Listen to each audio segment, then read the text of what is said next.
This type, exactly this one, and most of the time you shouldn't write it by hand, not because it's wrong, not because the syntax is bad, but because it probably already exists somewhere in your project. You just don't know it yet.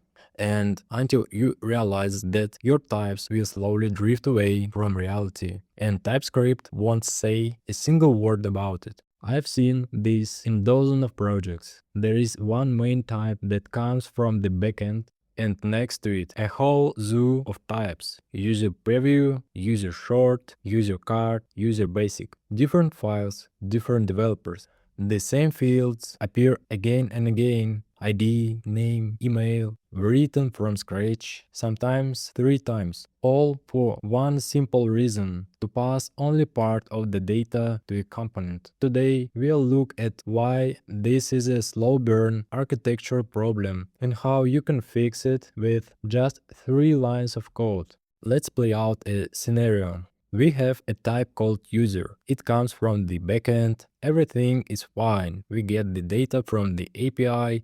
Then a new task appears. We need a UserCard component. It's a small card in a list. It only shows the user's name and avatar. The developer thinks this component doesn't need the whole user. I'll just write a small type here. It works. Tests are green. The PR passes review. A week later, another developer builds a user badge component. It's a small badge with the user's name and role. They do the same thing. They write a new type. Now, the project has 3 different definitions of what a user is, and none of them are connected to the main type. It looks small, but this is where the real problem starts. Imagine the backend renames a field tomorrow. What will happen to these 3 types? The backend changes the name to full name. You go to types and update the main type. TypeScript immediately highlights every place where this type is used directly. Those places are clearly connected to the user type. You fix them. But UserCard probes and UserBadge probes are different. TypeScript doesn't know that they are related to user. Why? Because they were written by hand. They are not driven from user. There is no real connection in the type system, so TypeScript treats them as completely separate types. It doesn't not compare them with the main user type. What happens next? The components still expect the old fields, but the compiler shows no error. The data simply does not arrive. The field becomes undefined. You notice it only at runtime, or you don't notice at all, because the field just renders as empty. You think there is one source of truth, but now there are 3, and TypeScript only helps where you created real links between types. It cannot help where you just copied a type by hand. This is already bad, but there is a situation where it becomes much worse. That's when you rewrite types that come from external libraries instead of your own types. Suppose you use a library, for example React Select, and it already exports type from working with options. A developer creates a component called custom select and thinks, why import the type from the library? I know what it looks like. I'll just write it myself. The type looks the same as the one in the library. Does it work the same? For now, yes. But later, a new version of the library is released. They change the value type from string to string or number. What happens next? The real type in the library changes. Your copy type doesn't. TypeScript doesn't see any connection between them, so there is no error. But the component starts to behave incorrectly, quietly, no warnings. You might spend an hour trying to understand what is going on. The rule is simple. If a type comes from a library, use the type from the library. Do not rewrite it. For React components, there is a very useful tool.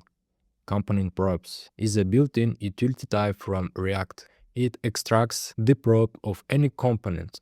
Now, when the library updates, your type updates too. No manual syncing. Okay, now we understand the problem. So how do we fix it? TypeScript gives us some very elegant tools. Let's go back to our user. Pick means you take only the fields you need. Now, UserCard props is not a separate type anymore. It's just a slice of user. If user changes, UserCard props changes too, automatically. TypeScript will show every mismatch because now there is a real connection between the types. Omit means you take everything except the fields you list.